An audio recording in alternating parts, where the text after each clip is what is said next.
Good evening to you all. Lovely to come out on a summer's evening. What we're going to try and do today is give you an update of where we got to on the stadium, show you a few images, and let you, I'm sure, ask the questions that you've got burning. So we'll start, if I can find the right button. There we go. Probably the first thing to say is that's still the objective. Everything that we have done to date is to make sure that that is still a realistic prospect for the future. So although we're not going to look like that day one, we can look like that later on. So everything we've done is geared to being able to realise that dream. That's important to us all. And it's a credit to the architects. It's not like you can just shrink it and make it smaller to start with. You have to build it in a different way to allow that progression to take place sensibly and economically in the future. Okay, so what are we going to talk about today? First of all, we're going to talk about progress, where we've got to. We're going to talk about the programme, like the dates are, and Eric is going to give you an update on where we are in the funding for the whole new stadium. Okay, progress. Some of you may remember some of these headings before, so forgive me if I'm saying things that you've heard before. We have made some progress. Section 106, this is the overarching planning document which allows us to finalise the planning permission. There is a vote at a council, but then there's a series of documents that need to be coordinated and put together under the umbrella of Section 106. We have got to a point, there are no showstoppers in there.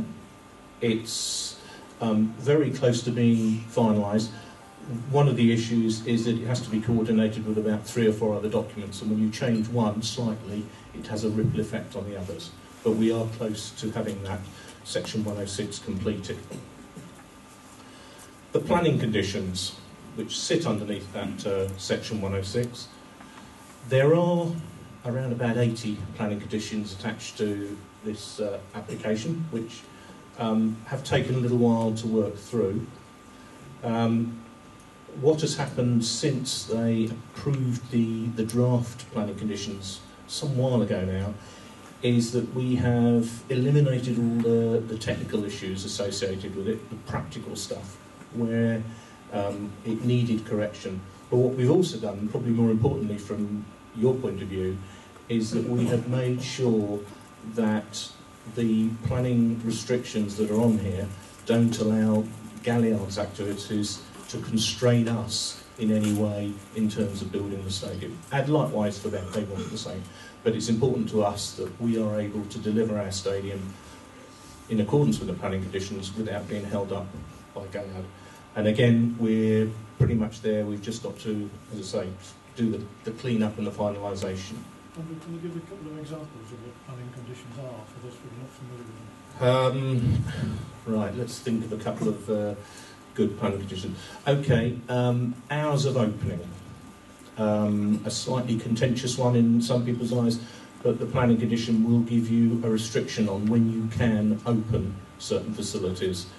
It also has a number of clauses in there which says, for example, you cannot start any above-ground works until you have produced and delivered a drainage solution for the whole site to the council for their approval. So that's one where we have got to work with Galliards because it's a complete site drainage solution. We can't build above ground until that's been satisfied. So those are the sort of things that we're making sure that between us and Galliard we understand what each other are doing and we don't hold each other up. Okay, the development agreement. This is the agreement between Galliard and ourselves. Galliard are the joint venture partner, if you like, for this. They are joint applicants with us. And what we have to make sure is that, for example, they are going to pay some money to us as part of the planning application. We need to make sure we understand how that's going to happen, when it's going to happen. Again, we have gone through that. It's taken a little while, but we now have agreement in principle between the club and Gallard in terms of what that agreement has to achieve. And it's now a question of writing the legal document that reflects those agreements. I don't think there is anything specifically outstanding that is anything other than a technical job to resolve. And then we have Historic England. Rather frustrating and late intervention. Historic England got requested to evaluate whether the sporting history of the facility merited listing and protecting. Again, unfortunately, the advent of the general election put that organisation into purdah, and therefore nothing can be progressed until after Thursday, at which point we hope that things will remain calm. We would prefer it if there wasn't a change in the Minister for Sport who has to sign this off, because the existing Minister has already been briefed. There has been quite a lot of work done in terms of lobbying the government to explain why we don't believe that the criteria under which they measure the appropriateness of listing are just not met by the existing Greyhound Stadium. Okay, so those are the procedural stuff. And as I say, as a summary, we are reasonably close to doing that. I don't think there's nothing there that we're arm wrestling with the council or with Gallard over. It's just a question of completing the process. So I'm going to talk to you now about the design. And the first thing to say is we are part-way through a process. I'm going to explain why we're part-way through a process in a little while. So the drawings and the information, the images you'll see are a work in progress, but they will give you a pretty good feel, I hope, of where we've got to and what the stadium will look like. I'm sure this is the bit you're all really waiting for. Okay, so to give you a bit of an orientation for this, it's roughly the same angle as the overheads picture you've all seen of the finished stadium. So we have Plough Lane running down here, and Somerstown going up the side there, and then across the top is Riverside Road.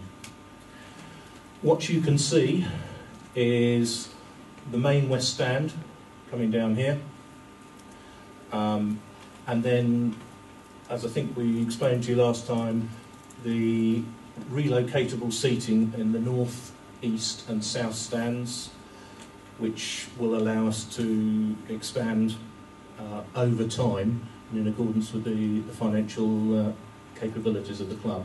What we've also done, as you'll be able to see if you've got very good eyesight, is we've only taken the west stand about 80% of the way along that western border, again for the purposes of balancing the finances, and I'll explain a little bit better when you see another image. So that's what it's going to look like day one, and then another view for you. Again, we've got Plough Lane along here, so you can see the extent of the main west stand here. You've got your general public access up some stairs here for the main west stand, and this block here at the ground floor is a reception for your hospitality areas, which run on an upper level above the concourse there. And again, I'll show you a little bit more of that later, but what we have is an event space, we've called it, at this end, which on a match day will be able to hold around about 650 people. Constraint is not the space, is the means of escape from that.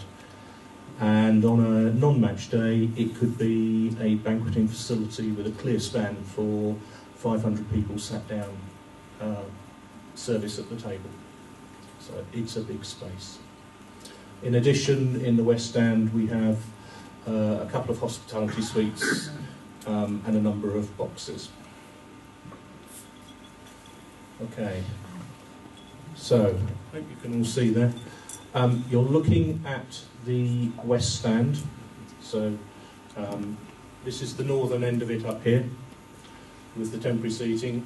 The main stand starts here, runs down to the corner, and then in that corner is a glazed wall that looks out from the big event space over the pitch. Up here you've got, as I say, you've got a couple of hospitality areas with a capacity of around about 300 between them, and then half a dozen small boxes and one large box. That configuration is where we are today. It is flexible, it is modular, and we can change that. What is also modular is the design of this stand, so that when the funding becomes available, we can build on bay by bay without too much disruption to the rest of the works. It allows this southwest corner with the event space to work really hard match day and non-match day, and obviously on the non-match day that's one of the reasons that we're able to put together a funding package to secure the loan that we need, plus generate some income to invest back into the team for the future.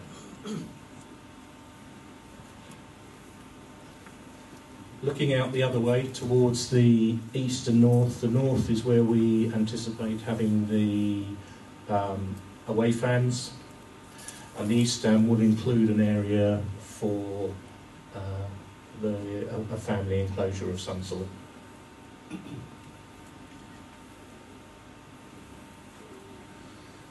What we do recognise is that there is a very strong social culture at the club, and within the South Stand area we are looking to make sure that it's very recognisable as the Dons place. Some of that will be branding, some of that will be some clever bits of engineering, but in principle that South Stand we see as being sort of the home fan end, which is very heavily branded and very much your social space. Yeah, Eric's just pointed something out which maybe is, you've worked on it for a long time, you take for red. The limit of our site ownership is effectively the boundary walls to the stadium. So there is no opportunity for us to have, as you would hear, an outside the stadium social area. Everything we do will have to be within the site of the stadium.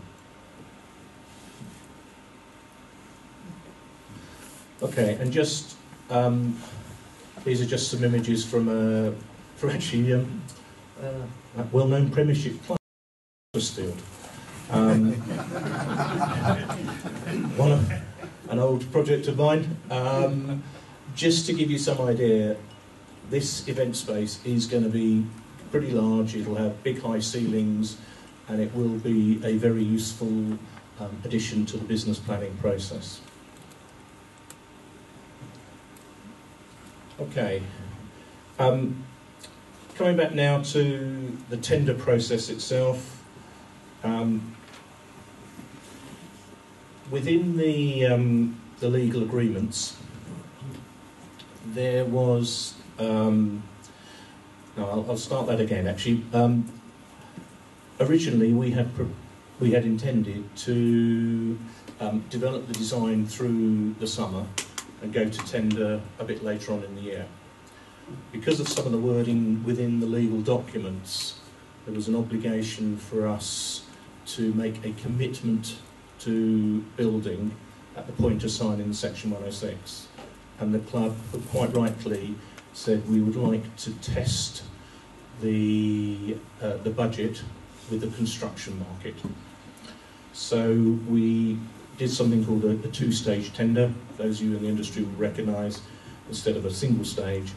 And we took the information that we had got to date, and we went to a selected group of contractors, 3, and we asked them to price what we had developed thus far, understanding that we would have to have some elbow room in the final evaluation. Got those back. The tenderers were in line with the budget, which was reassuring, and we're currently talking to 2 of them. The third has been stood down for now, because the other 2 are very close. They both bring something good to the table, but it is very close, and we are continuing to evaluate the best option for the club. Outside of that main contractor tendering process, there are a number of items which we call FF&E, fixtures, fittings and equipment. Things like the TV screen, around basically the kitchen equipment. We don't put that in the main contractor's tender for a number of reasons, not least of which he will charge us a management fee for something that he doesn't really add anything to the value to the process, with the greatest respect to him. So we want to save a bit of money. We also recognise that some of these items are things that, from a club perspective, there might be some advantage in you being able to make a decision slightly later in the day. And one of the reasons for taking this out is it gives you a chance to evaluate some of the other funding routes that you might have identified. Can that allow you to do something a little bit different? So there is some flexibility in the way we procure them.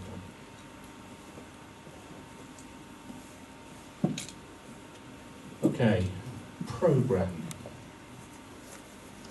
We are looking to try and finish the legal documents this month. That will be a challenge, but there is goodwill from all sides to make that happen. But inevitably, when you've got 3 parties all looking to make sure that their bit is right, it does bounce around between lawyers a little bit. So we are pushing hard to see if we can finish that this month. Once that's all signed, then the intention is that the site clearance process will start.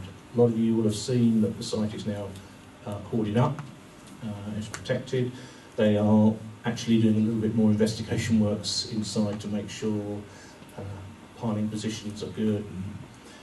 So they're not going full at it, but they are doing some very useful preparation works. We have allowed in our programme for that to go from around about July to next March, depending on what they find. With demolition of site clearance, you will be beholden to whatever's been put into the existing structure, and there could be some things in there. We don't know for sure. The technical report that we've had done on the existing building and the site indicates that there's nothing there that would really cause a huge amount of problem. So we are reasonably hopeful that we will at least do that, if not slightly better.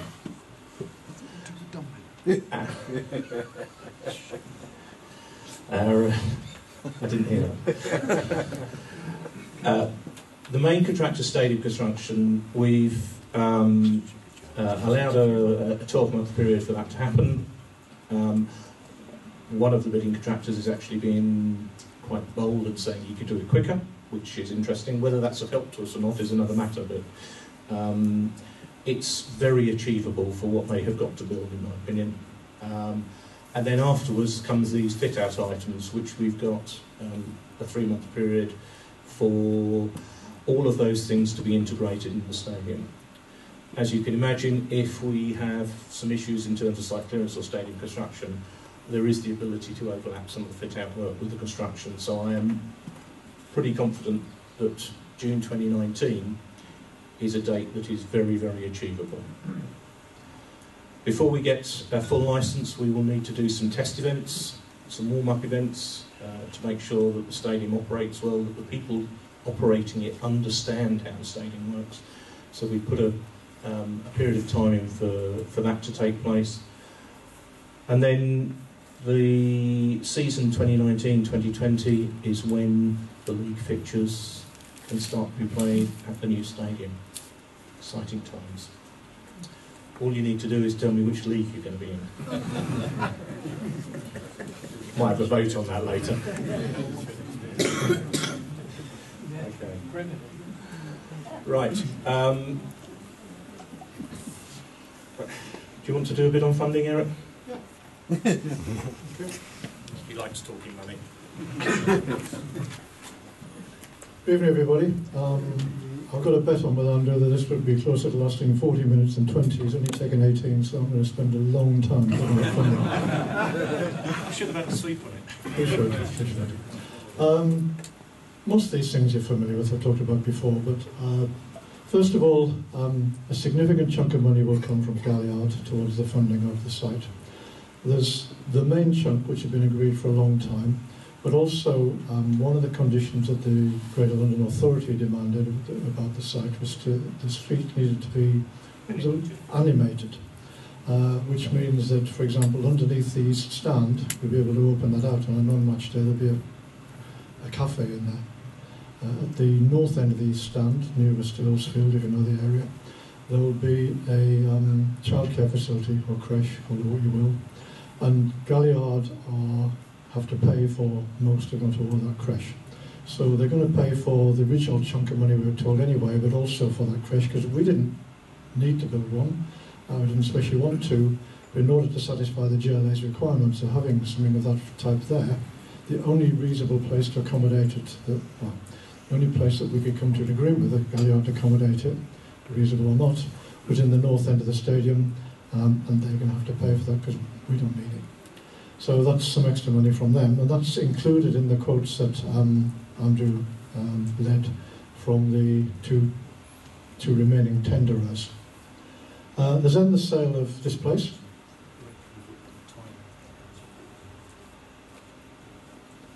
Yeah, I'll do the two together. The sale of this place, just to bring you up to date on that, we signed the deal with Chelsea to sell this stadium to them months ago. I can't remember the exact date, but 6, 7, 8 months ago? I don't know. Quite a long time ago. It contains things I'd never heard of before, but which some of you will be familiar with, which are conditions precedent. Those are things that must happen before the stadium becomes Chelsea's. One of the most obvious ones is there must be planning condition, approval. If we don't have planning approval, then they can't have the stadium. Now, you might think we've already had that because the unanimous vote that took place in 10th of December 2015, that's how long it's been going on. But actually, planning approval requires the Section 106 to be signed, talking about earlier, and also for the council to announce we have given approval, specifically done that. Until that happens, one of the conditions precedent isn't met. Another one that's absolutely fundamental is they don't get this place until we are handed the land on which we're going to build our stadium. We're doing our absolute utmost to make sure we don't end up homeless. So once we own the land on which we're going to build the stadium, which will be round about the time Andrew said in the previous slide, February, March-ish, just before Galliard are clearing the site. Galliard are doing all the site clearance. We will only take our place once that's finished. We're handed another new word to me, some remediated site, a cleared site to build on. That's when we get the land. That's probably the very last of the 8 conditions precedent that need to be met before Chelsea own this place. So just dwelling on Kingsmeadow for the moment, this is our stadium still. Chelsea ladies are playing here next season under licence from us. Round about next February, that'll flick around. It will be Chelsea's site, and we will play here under licence from them, but it's written in such a way that you ought not to notice the difference. It will be treated as our site, all the adverts will be ours, all the income will be ours, the bars will be run by us, all the standard maintenance will be done by us, until the date we move out in 2019. So for anybody who's been thinking exactly how does that work, that is how it works. Once we've been handed the land, give it a few days, and then the stadium goes to Chelsea. At that point, we get the Chelsea money. Now that is a significant chunk of money and very important for us to build the stadium. We also need money to pay for the second stage of the tender that Andrew spoke about earlier. That money will probably come from Galliard. Once they've signed and committed irrevocably to the site, we're looking for them to pay for the next stage of the tender, the extra design, and then we can get on with doing that, getting the tender finalised, getting the work done. So all the money will be available to us once the land's handed over, subject to the bank loan. It might not be a bank, it'll be a finance house of some kind. Where we are with that at the moment is we have a letter of commitment from a financial institution saying they will lend us a chunk of money. That's not legally binding, so at the moment we're going through a process of turning that into a facility. In other words, an amount that we can choose to draw down when we are ready in accordance to certain terms. And in order to do that, the financial institution has to do some due diligence. To turn, those of you in finance will understand well, but it basically means, are we who we say we are? Are we really going to get that money from Chelsea and from Galliard? How much is it? How much is the stadium going to cost? And what are our plans look for operating the new stadium? Do we look like we'll actually be solvent? Because if we don't, why on earth would anybody lend us any money? Now, all those plans have been done. They make us look very financially respectable, which is not inappropriate because we are very financially respectable, and therefore I expect that the loan will go through, and that will be drawn later.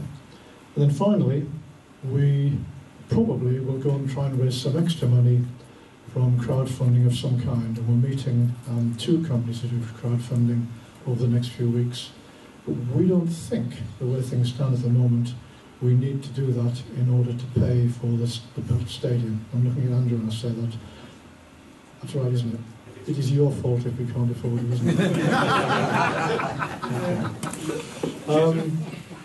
That would, in the end, leave us some options. Because as Andrew said, the tenders for the stadium are within our budget, what we expected, what we've been told by the quantity surveyors who have been relying on to date.